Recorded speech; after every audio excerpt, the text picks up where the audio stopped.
Well, who can say what Russian forces are going to do in the coming weeks? What they're currently doing is carrying out aggressive operations in Donetsk and Luhansk regions, mainly with the stated aim of taking control of those regions by force. So the idea that the separatist leaders, so-called separatist leaders there, who were put in place by Russia in 2014, have no democratic backing there and have only been able to be in those enclaves that they had from 2014 up until the start of this invasion on the 24th of February, thanks to Russian backing, that they could somehow now organize referendums and expect people to think that the residents of those regions who have been subjected to Russian bombardment, have been hiding in their basement, have been short of food, and have been in many cases forced to flee their homes, and for some of them to flee the country, that they would then vote to join Russia in a referendum is, I think, something that the whole of the international community would never even think about recognizing. That's certainly what the Ukrainian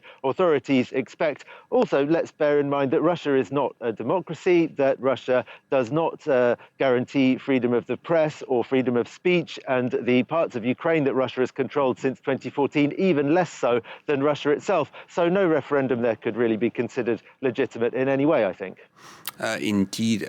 Gulliver, we've also seen a mass exodus of Western firms from Russia in the wake of the invasion. Some, though, have stayed put, much to the dismay of Ukrainian leaders. The latest to come under fire for it is French retail giant Auchan. What can you tell us about that?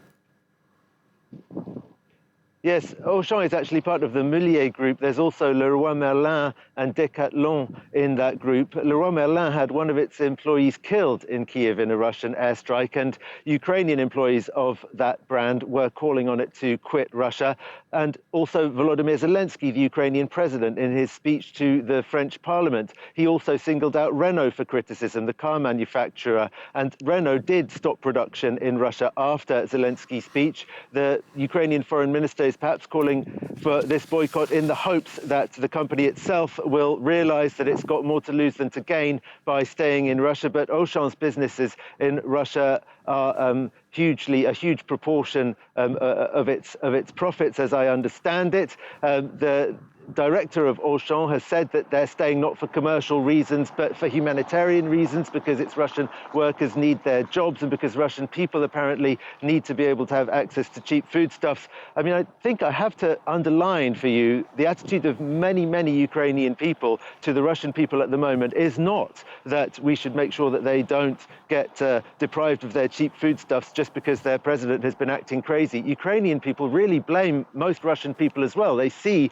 the opinion poll results and they see that this war has broad support in Russia. And so they're not going to be comforted at all by the words of the director of Auchan. What they remember is that Auchan is paying huge amounts of tax in Russia, and some of that tax is going to finance this aggression against Ukraine. Indeed.